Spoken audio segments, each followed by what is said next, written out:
don't really cover it fairly, I will tell you that. Shocking. Please sit down. Thank you. We gathered here today for a truly solemn occasion.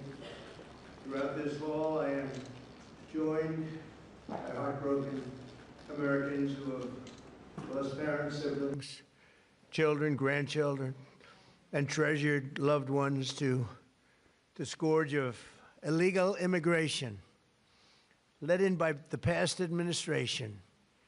Millions and millions of people from jails, millions and millions of people from countries that we don't want to know about. Drug dealers, murderers, 11,888 murderers were allowed into our country by the Biden administration.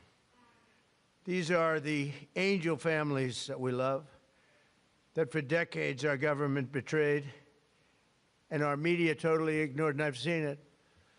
When I first got involved with the angel families, I had a meeting. It was so sad.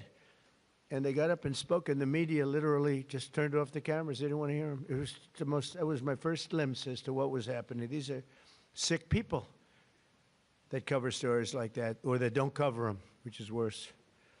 Everyone in this room not only suffered an infinite loss, they were the victims of politicians who put the comfort of foreign criminals before the safety of American citizens and American patriots.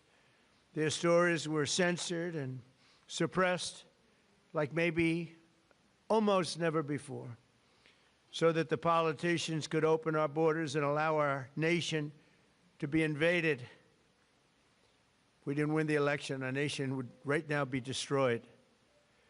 But under the Trump administration, their suffering is forgotten no longer.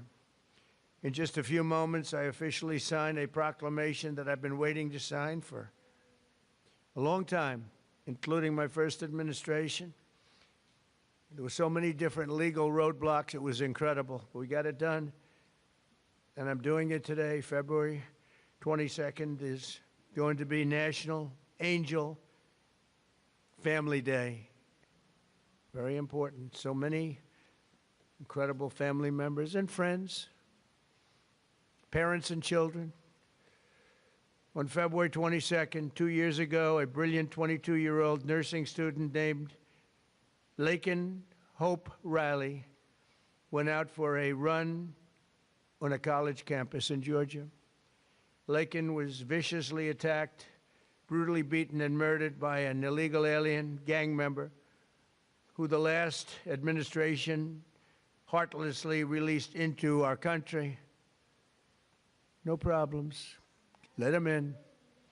They let in everybody. They didn't check anybody. They let in everybody. Among the first bills I signed into law after taking office last year was the Laken Riley Act. I'm so proud of it. To ensure illegal alien criminals are rapidly removed from the United States of America, if that's okay with the media. That bill has already been really playing a big role in the life of our country. It's resulted in over 21,000 illegal alien arrests, 21,000.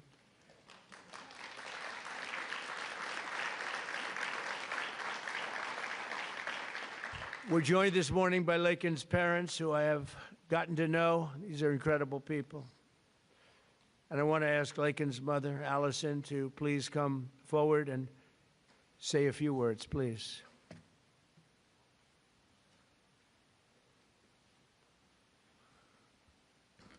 Hi, Allison.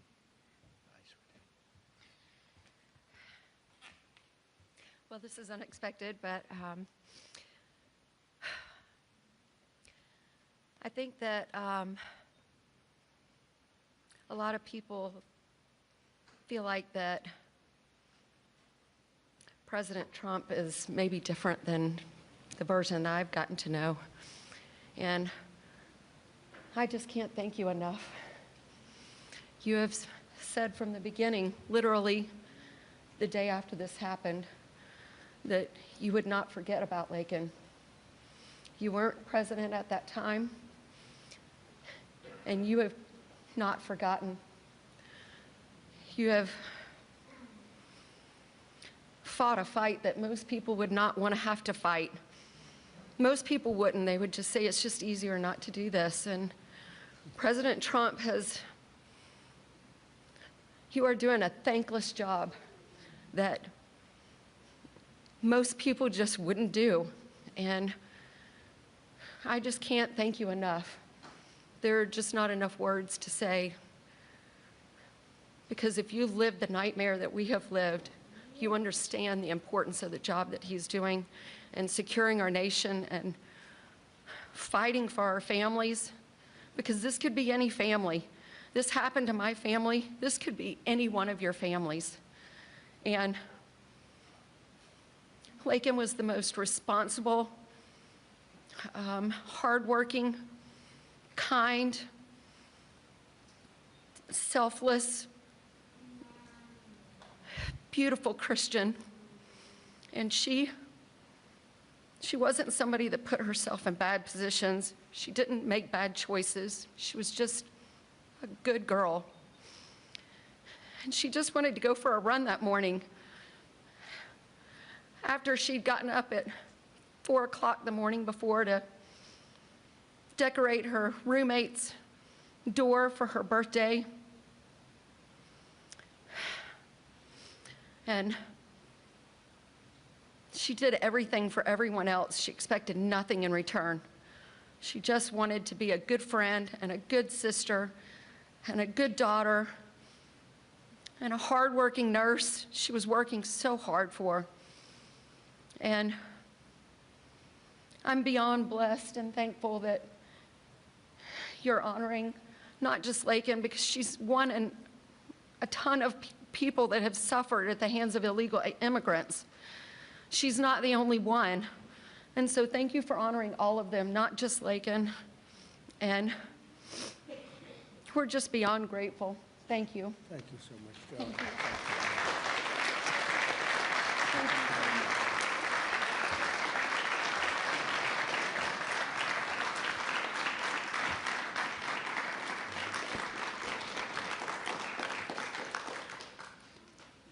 Thank you very much. It's amazing, Allison. You have to go through this. Doesn't get that much easier, does it? Right? Even with time. It's been a while now, and it doesn't get that much easier. But I want to thank you for your incredible courage. We're all courageous in a sense. Everybody in this room is courageous. And we're willing to tell the story. And that, I don't know why the news doesn't want to hear it. The Democrats don't want to hear it. The radical left, they don't want to hear it. What's not to hear? We want to stop murderers and criminals from coming into our country. I watched the mayor of Minneapolis. I watched these people saying, we want to protect murderers. I don't get it. Something's sick. They're sick. You can't have a country like that. So we appreciate the bravery of everybody in this room, actually. And Christy, I want to thank you, and I want to thank Tom in particular for, we have a border that's 100% closed now. 100%.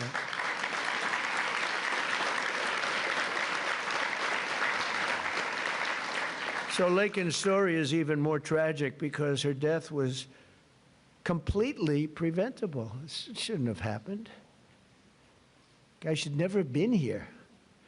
Not only should her killer not have been released into our country in the first place, but he was released a second time after being arrested in New York City.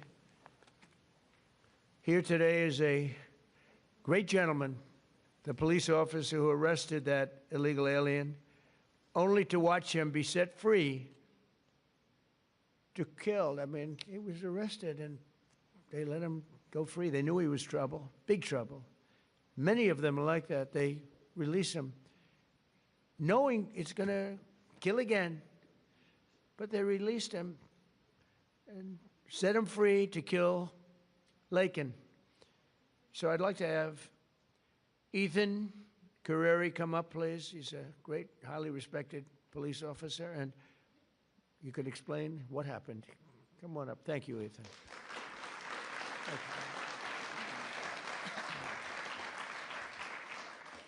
you. Mr. President, it's an honor to be here today, and it's an honor to be speaking with you guys. My name is Ethan Carreri.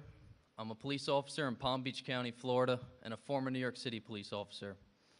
While serving the New York City Police Department, I personally arrested Jose Ibarra for endangering the welfare of a child.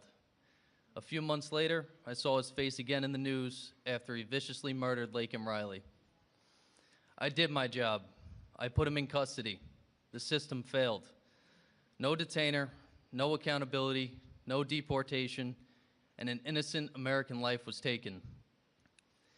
If you enter our country illegally, there will be consequences under this administration. The American citizens must always come first.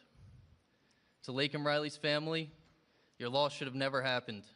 We owe it to you and every American family to enforce our laws, secure our border, and protect innocent lives. Mr. President, thank you so much for having me here today, and thank you for all you've done for our country. Thank you. Thank you. Great job. Thank you very much. I notice you left New York to come to Florida. It's in a way, it's too bad, right? But you couldn't take it anymore. They don't let you do your job. But thank you very much, Ethan. Great, highly respected person. Have to do a little checking before I introduce people, otherwise I get in trouble. Sometimes I introduce people and they say, "Sir, did you know this or that?" But you checked out very, very well. Wow. Stories like Laken's are one more reason why my administration will do everything in our power to end the scourge of sanctuary cities once and for all. They protect criminals. Why do people fight? They protect criminals with a vengeance. They fight for these criminals like murderers. They're protecting murderers. They fight for them so hard. There's something wrong with them. We're joined today by so many angel families who are grieving a terrible loss. They've gone through hell. Steve Ronnebeck was the father of 21-year-old Grant Ronnebeck, a beautiful guy, who was shot and murdered by an illegal alien while he was working behind the counter of a convenience store in Arizona. He was working behind the counter. Steve, would you please come forward? We'll talk about your boy. Thank you very much. Thank you, Mr. President. Good to see you. You know, I spent some time with President Trump in his first election.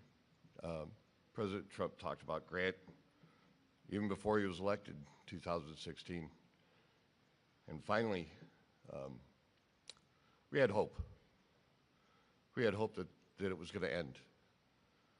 I was just talking to Secretary Noem that we all sat around a table one day during one of our visits to Washington. And again, the word preventable came up. All these deaths at the hands of illegal immigrants are preventable. They could have been stopped. We could have done so much more, unfortunately, at the hands of an election that we question.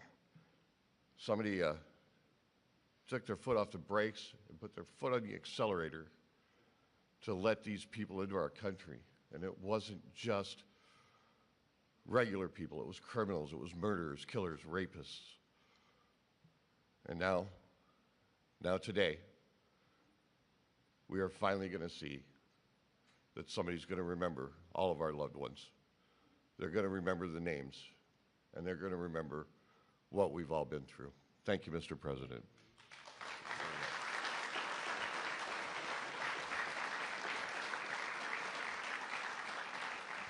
And think of it, I'm not talking politics, I'm just talking life. If that election, if it wasn't rigged, it was a rigged election by millions and millions of votes. A guy that never left his basement, it was all run by crooked people. COVID was a little bit of a shield. We had a lot of things going on. But it was rigged by millions of votes. We did great in that election. If that election wasn't rigged, every single one of the people in this room right now would not be here. You'd be home with your son, daughter, family. We had a strong border. You know, we solved it twice, Tom. We solved it In 2016, the border was bad. Nothing like it was this time. It was like beautiful compared to this time. This was legendary. In the history of the world, there's never been a border like this where millions of people poured in. At least 25 million people. And many of them were the wrong people. Many. You know, when countries fill up the caravans, they don't fill them up with their finest. I wouldn't. And I would do exactly what they did if the United States would be willing to take all of our criminals and people, or people that don't work.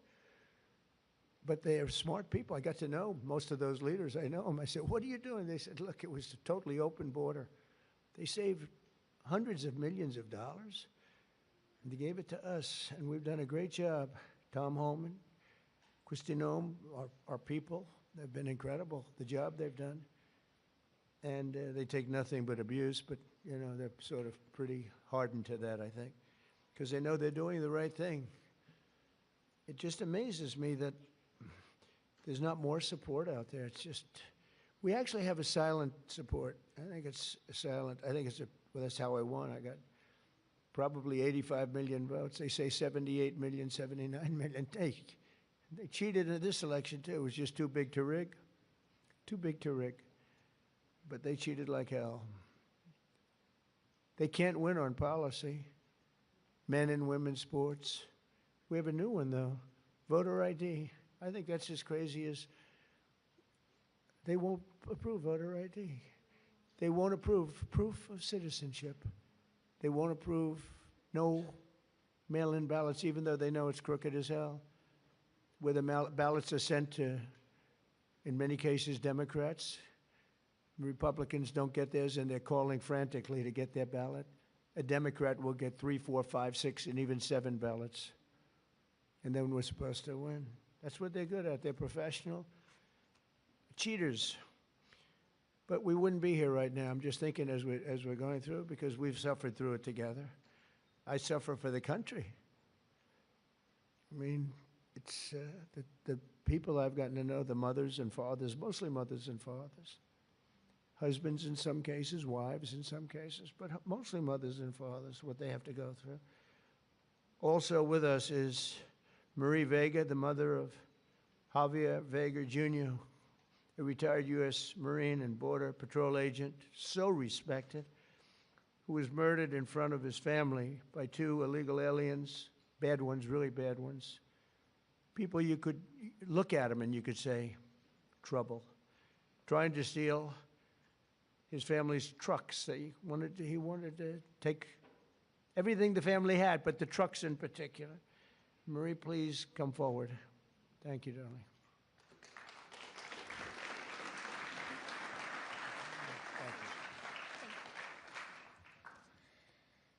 President Trump, on behalf of my family and I, thank you for hosting this beautiful remembrance in honor of our loved ones who were killed by illegal aliens. As you said, August the 3rd, 2014, my husband Javier, my son, Marine and Border Patrol agent Javier Harvey Vega, his wife, 2 of his sons and a friend, and I were fishing in Santa Monica, Texas. Within minutes of settling in, we were ambushed by 2 illegal aliens with many priors. Without warning, they jumped out of their stolen vehicle with guns that were not supposed to be in their possession in an attempt to steal 2 4-wheel drive vehicles. While trying to defend us, Harvey was shot in the chest and killed. My husband, Javier Sr., was shot in the back. Remember, you all, children were there fishing with their friends, and they just kept shooting. You could hear the bullets just whizzing past you. Javier Sr.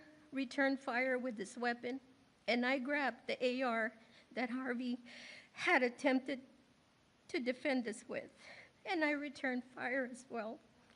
Had we not fired back, they would have killed everyone there, including the children, so that there wouldn't be any witnesses. And they killed an amazing man, a loving and honorable dad and husband, Thank God we have you in office. Without you, America and the world would not know the consequences of open borders. Thank you for restoring law and order. Thank you for acknowledging us, the angel families. Every day I think of you and the heavy weight of a nation that you carry with you. I can't imagine what it must be like to wake up every morning, work so diligently amid attacks and resistance from the left, to deal with the craziness, the fraud, and the swamp.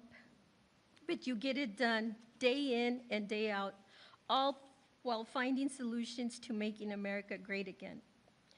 You absolutely amaze me. Please know that we see it, and we, the masses, your constituents, are behind you 100%. When you were elected the first time, for the first term as president, I remember saying to my boss, this is exactly what this country needed, a businessman. You did an outstanding job then, and although you were cheated out of the second term, by the way, you won that election as well, and we know it. I knew the third term was going to be epic, and here we are, mega. Before I end this, I have to share a sweet story with you about my daddy. He absolutely hated the way people treated you and attacked you. On your third run for office, he said to me, "Mijita," which means my little daughter in Spanish, "Can you check to see if I'm up to date and still registered to vote? We need to make sure President Trump gets into office."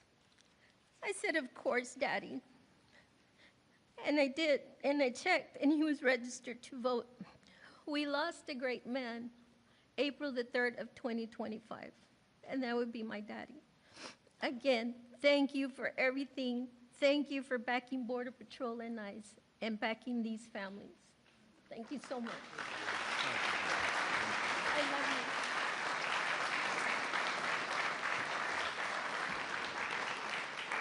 you. So beautiful. You know, I was thinking as you were saying that running again for a third time after having gone through what we went through the second time, which was so horrible, so much cheating, so much deception and viciousness, and you could see what they were going to do. And I'm here now, and it's a much more powerful term than my second term would be. And much more powerful. And one of the reasons is everybody sees how bad they were. And I had to go through, and I still do, fake stories, fake polls. I had polls for the election that showed I was going to get swamped, and I won in a landslide. They were fake polls because polls are tough. You know, when you get a fake poll, I get them today. I saw one today that I'm at 40%. 40%. I'm not at 40%. I'm at much higher than that. I mean, I'd love to run against anybody. The real polls say you kill everybody. It wouldn't even be close. But you go through the fake polls, you go through the fake stories. And I said, you know, it was good because this is really a much more powerful term than I would have had if I had run, because it was just one of those things. There would be nothing to compare it to. And now they compare it to Biden and that horrible, horrible administration. And I mean it, it is more powerful. Our military is much more powerful. We rebuilt it mostly in the first term. Then they gave away a chunk of it. And as much as it was, it's very small relatively, Tom. But we gave it to the Taliban. Just walked out. We could have taken it with us. They said, oh, I think it's cheaper to leave the planes. Just put a little jet fuel and fly it to a neighbor or fly it right home. Sir, I think it's cheaper. I think we'll save money by leaving a $150 million jet on the runway. These people are crazy. But I said, and I've said to a lot of people, it's much better what happened, but not for you people, it's not. And then I go back and say, but I wish it didn't, because every one of your loved ones would be alive today. Everyone in this room, I think, maybe there's one where it could have sneaked through during our term, but I don't think so. We had a very tough border. We had we solved it in 2016, and we had a very strong border. I would say nothing is as strong as what we have now, but we had a very strong border. We had a good border. We had a sane border. It was sane. And I say, I like this much better, much more respect. You know, you read about all these crazy shooters, but they only go after consequential presidents. They don't go after non-consequential presidents, you know. If you take a look, Abraham Lincoln, some big one. John Kennedy, in a certain way, was very consequential. He represented something very important. He was there for 1,000 days, as you know, the book, 1,000 days, but he was consequential. There was a glamour, there was something good for our country, right? But they consequential, and I was told that. I saw that the other day. They said they only go after consequential. So maybe I want to be a little bit less consequential. Can we hold it back a little bit, please, Tom? Can we just, like, nice and easy? Let's be a normal president for a little while. Because we had the greatest first term, I think, of any president in history. A lot of people have said that. Even radical left people have said that. And so it's, you know, but the one problem is that, and every time I say it, I go back to the one thing I said, but we wouldn't have had 25 million people allowed to come into our country, totally unchecked, totally unvetted.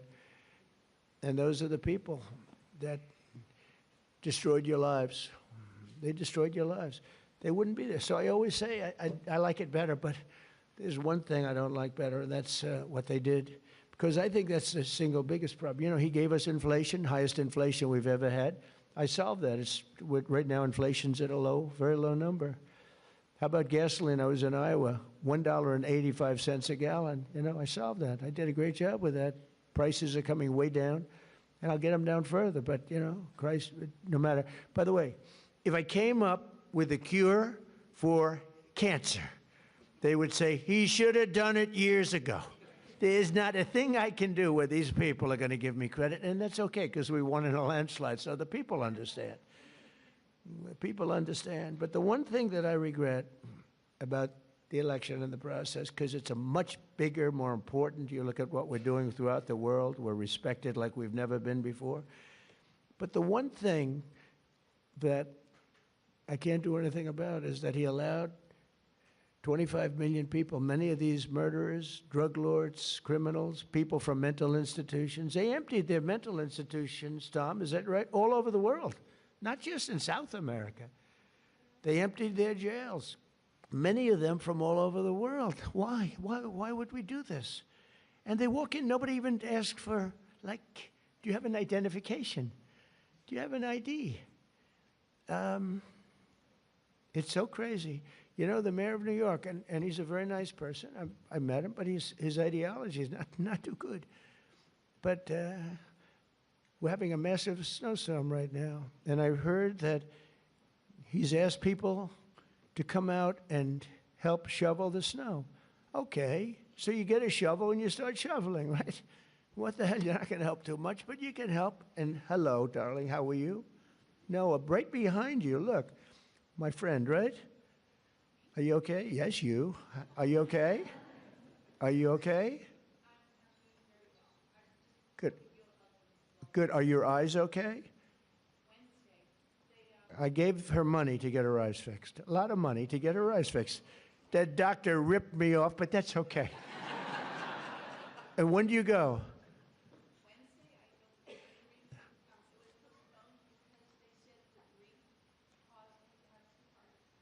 Well, you get them done. It's an operation, but it's 100%. You know, it's great. It's Wednesday.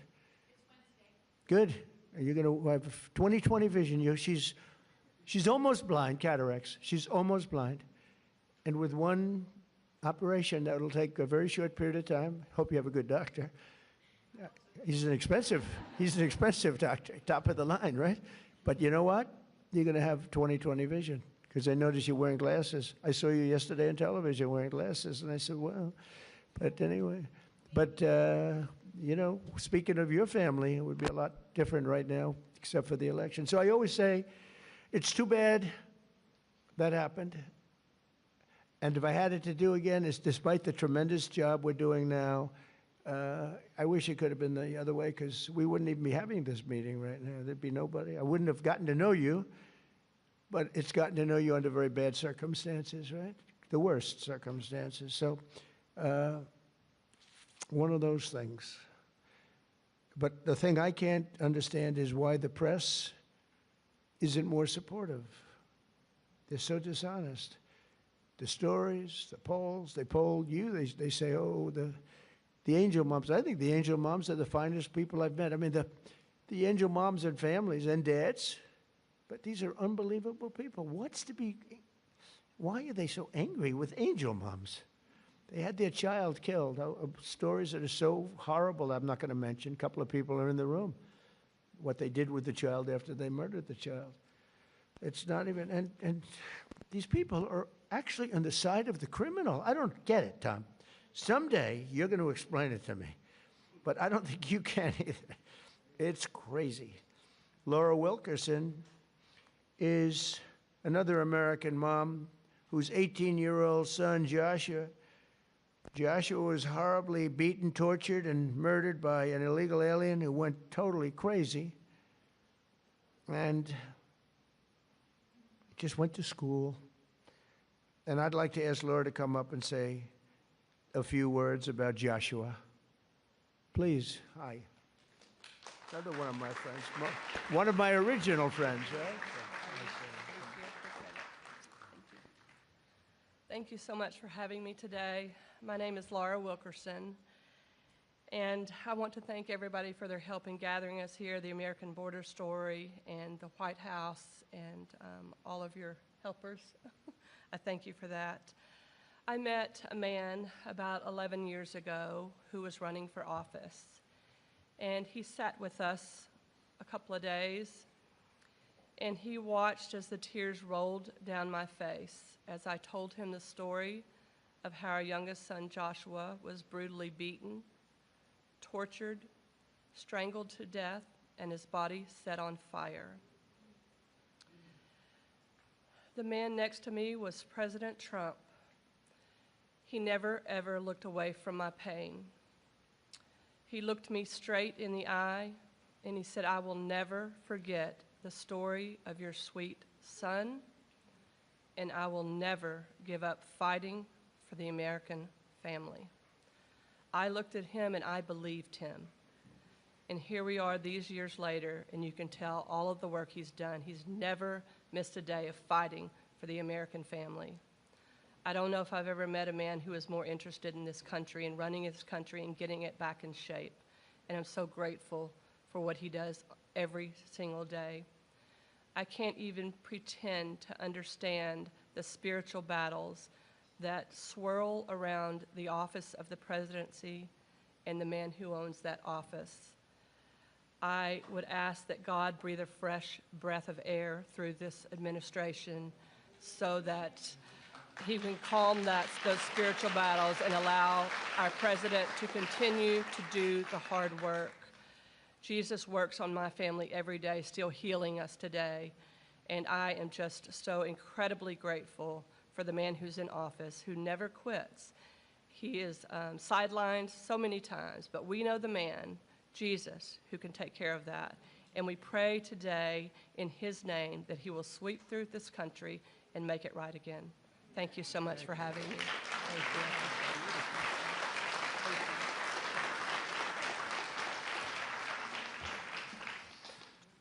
you. Oh, I just want to thank you. That's amazing. The words are so beautiful, so beautiful. I get introduced often, and I'm getting introduced by people. In many cases, they hate me. And they don't give me nice introductions like that. But all we're doing is the right thing. It's sort of simple, right? It's sort of simple, and but not simple for you. And that's when I was running, actually. That was before I won. I didn't know if I was going to win or not. I was running against 17 politicians. You knew. That's nice. But no, I never forgot that. Jody Jones is a loving brother whose cherished sibling Rocky was killed by an illegal alien real monster, who went on a deranged crime spree after being released from prison as part of a California sanctuary city policy. Jody, please come up. Thank you.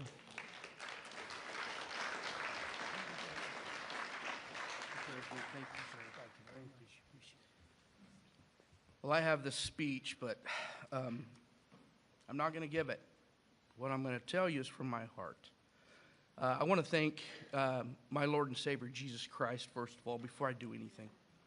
I want to thank the American Border Story, and I absolutely want to thank President Donald J. Trump. Thank you, sir, for putting America first and putting these angel families first and letting everybody know their stories, because we matter. Thank you, sir. My brother Rocky Jones was murdered by a criminal illegal alien. He was simply at the wrong place at the wrong time. This man was arrested, released, and within 24 hours, he went on a shooting spree in Central California. Unfortunately, my brother was in the wrong place at the wrong time. This man shot my brother 8 times at point-blank range. I pray that no other family has to go through that. Unfortunately, they will. And just know, President Trump, I want you to know, no matter what the fake media says about you, the American people love you, and we will support you all the time, because we love you.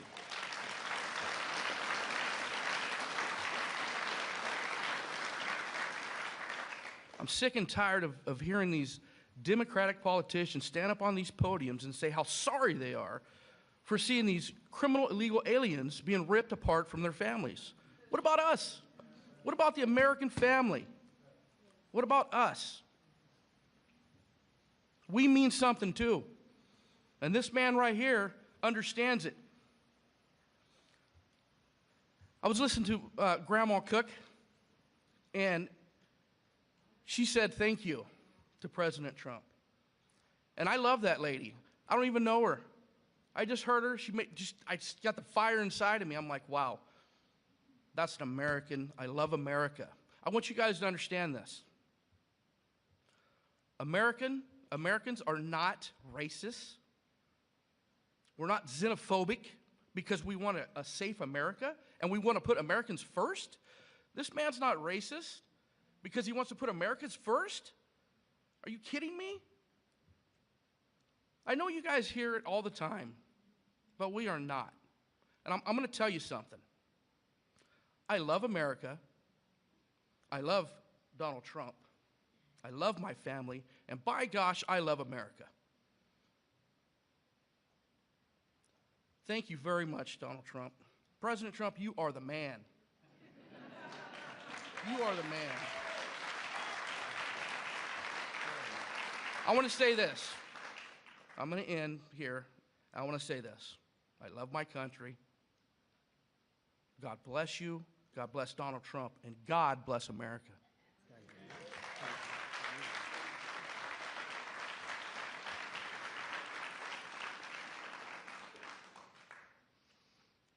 Well, thank you very much. It's incredible. I want to now introduce somebody that I get to know pretty well. We just had a little discussion. Wonderful mothers, Patty Morin, who lost her beautiful daughter Rachel, and Tammy Nobles, who lost her daughter Kayla. Your daughters would be unbelievably proud, and they are as they look down. I'm sure they're looking down. And they'd be very proud of you, and they're thanking you right now for your courage. You've gone through a lot. Know you. And I just have to recognize some of the families. I mean, the families that are here this morning, I know many of them, not all of them. And you know, it grows at a pretty strong level, nothing like it was in the past. You remember when, during the campaign, Biden would say, and then I guess Kamala, it's the same thing, same ideology, same level of intelligence, I think. But she would say, and he would say, no, it's wonderful to have the people come into our country. These are fine people, these are nice people, and they don't commit crime. And I called Tom home and I said, what's the story on that? Because I think they're really violent. And Tom would say, these are the most violent people in the world. They're coming in. These make I remember you said, these make our criminals look like choir boys. And you know what? You were right. You were right. But I want to thank those two people because what they went through. And I want to recognize all of the families here this morning who have lost loved ones, a lot of families. Thousands are not here, and they're feeling just the way you do, sad. and continue to fight. You know, they say time helps, but I've seen some people, and the time isn't really not helping that much. Time, they say, it heals all wounds, but it's not. Do you feel better now or the same? You know, you got to feel a little bit better. You got to let it, but it's not like the phrase, wonderful phrase, time heals, like everything's going to. Excuse me? Yeah, I know. We'll continue to fight, though, and we'll stop this horrible situation, and we have stopped a lot of it. A big thing, you know, you saw that murders are down for the most in 125 years. This before my father was born in 1905. 5 years before my father was born. My father was great. But so in 1900, 125 years, the murders, the lowest rate. You know why? Because I closed the borders, and we got a lot of people out. It's not just closing, we got a lot of people out. Washington, D.C. is now a safe place. We don't want to close the borders with them in here. We got a lot of them out, and we got many of the worst ones for them first. But I want to conclude by reading part of a letter I received earlier this year from two heartbroken grandparents who will never again see their 8-year-old granddaughter after an illegal alien ran her over with his truck purposely. They wrote to me, "We are hurting so badly, and now know that the hurting in our family will never go away. It never, ever will go away. We're not seeking notoriety. We don't care about press coverage, but we do want our girl to be remembered. We want people to actually know how preventable this murder was. And lastly, we want the American government to be accountable to its citizens." True. They should be accountable for what they did. That's my administration, and I will tell you, fighting, and we're fighting so hard. All of them, everybody together is fighting. We're putting American citizens first. We're defending American lives, and we're fighting for every angel family. Angel families are beautiful families. They're beautiful families. That was my first, early on when we first met, that was my first, I didn't know about angel families, you know. I never did this before, right? I was building buildings and things. But I said, I can't believe it. My first meeting, they were so angry at the press, at a mom who lost her daughter so violently, right? You might have been there. The first meeting, I said, this is strange. What's going on? It was anger from the fake news. But the angel families, I realized very early on, I never changed. I could see how you'd change them. You know, you have to go through this stuff. But never changed. I thought they were among the greatest people I've ever met. I've met the heads of countries. A lot of them aren't so nice, but, you know, they do have some power. And we've done very well with all of those people. But among the finest people I've ever met are the people in this room and people, many people outside of this room. I know many, many more than just in the room. But we restored our border, and that's now totally secure, and our country is at the safest level it's been in many, many years. How could anyone possibly say we want open borders, knowing, especially, let's say you did that because you're foolish or stupid or something, and you did it, but after a couple of weeks, you're going to know that the people coming here, if you're running a country, you want to send your bad people out. That was the way I looked at it. I didn't know anything about it. I ran for office, but I have a lot of sense. And I said, well, open borders is no good because if I'm running the country nearby or far away, I had no idea how far away. They came from the Congo in Africa. They came from all of, not just South America. Congo let vast numbers, hundreds and hundreds, and probably thousands of people out of jail. They brought them through Mexico and they dropped them into our country. But you would say that common sense, well, and I said it right from almost the first day. I said, how can you have an open border? All the countries are going to be dropping their prisoners into us, and that's exactly what happened, and mental patients and others. So we have a country that's now doing well. We have the greatest economy we've ever had. We have the most activity we've ever had. I'm making a speech tomorrow night, and you'll be hearing me say that. I mean, it's going to be a long speech because we have so much to talk about. But Americans like Lakin and Grant and Javier, Joshua, Rocky, Rachel, Kayla. These are great people, and we're never going to forget them. I'll never forget them. I don't know how long I'll be around. Got a lot of people gunning for me, don't I? Huh? But I will not forget them. I'm never going to forget them. And I just think you're among the most brave people. I meet a lot of brave people. I meet warriors. I give out congressional medals of honor where people recommend, like these two in front of me, who are so wonderful, but they recommend, and I meet the greatest people. But this is a group of people that, for whatever reason, I just feel maybe the warmest about. So at least you have one friend, and we don't understand why you don't have many, and maybe you will. I don't know.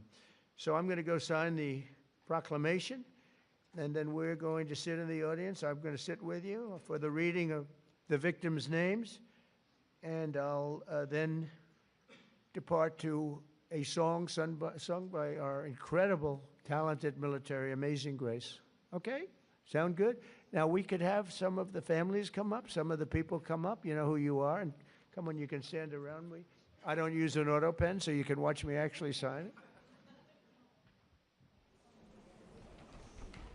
Okay.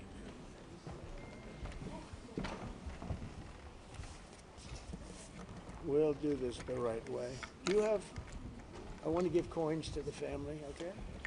Could I I? have one for you, and I couldn't bring anything inside. I know, Secret Service. Well, you'll get it to me. Say hi to Trump. Emma.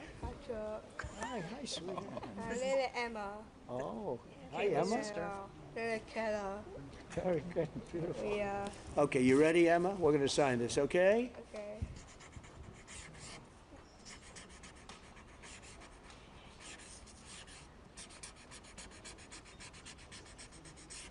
Okay, that's a good one. That's a good one, yeah.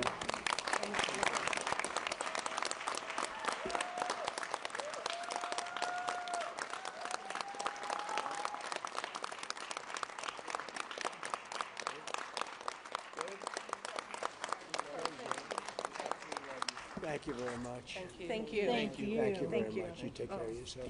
You can hold that, at least for a hold it. little while before. I'm not taking it.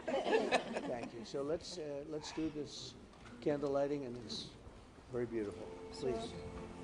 My daughter's my birthday. Thank you very much.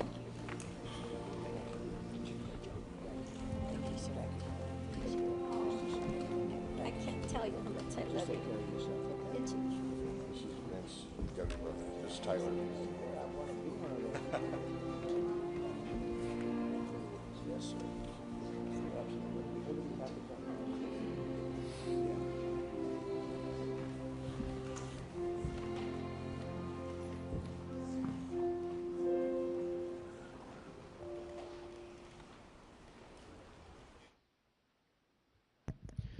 We will now light a candle in honor of the victims and in solidarity with their families.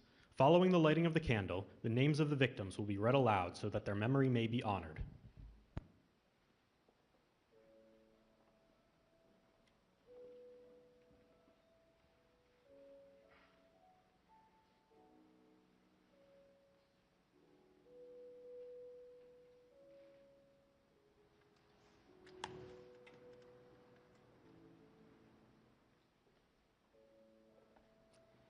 Katie Abraham,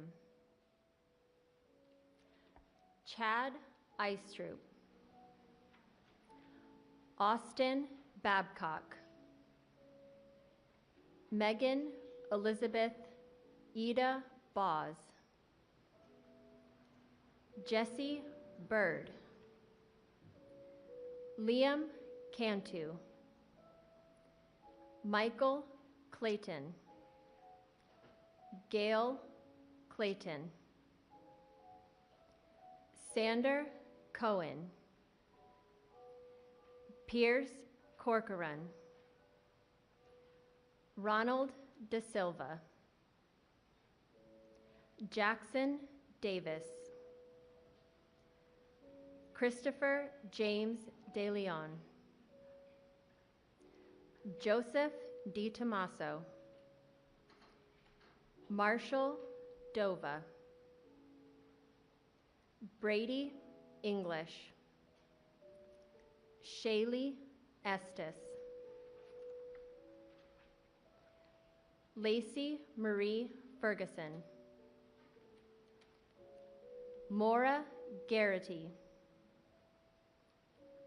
Tristan Gray, Kayla Hamilton, Aaron Joshua Hampton, Brady Heiling, Susan Hine, Haley Helgeson, Kyler Holbein, Gregory Hamala, Gabriel Kaleshi Isiguzo Jr., Rocky Paul Jones, Shane Jones, Stephanie Kaufman, Haley King, Amy Courtlang, Ryan White,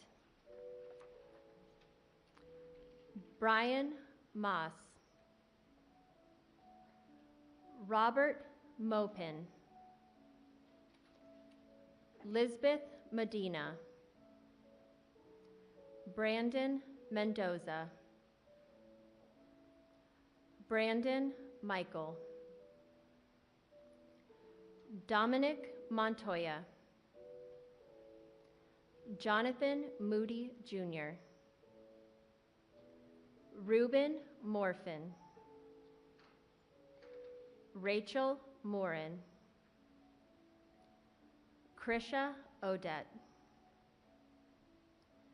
Nicolay Osokin, Rocco Pitro, Lakin Riley, Grant Ronnebeck, Matthew Russell, Kayla Santiago, Danielle Nikki Shermock, Fred Schlosser, Tiara Stansberry, Kate Steinley, Joseph Story, Timmy Tarnowski, Brian Terry, Anya Varfolomeyev, Javier Vega Jr., Joshua Aaron Wilkerson, Carlos Wolf, Joseph Zhang Jr.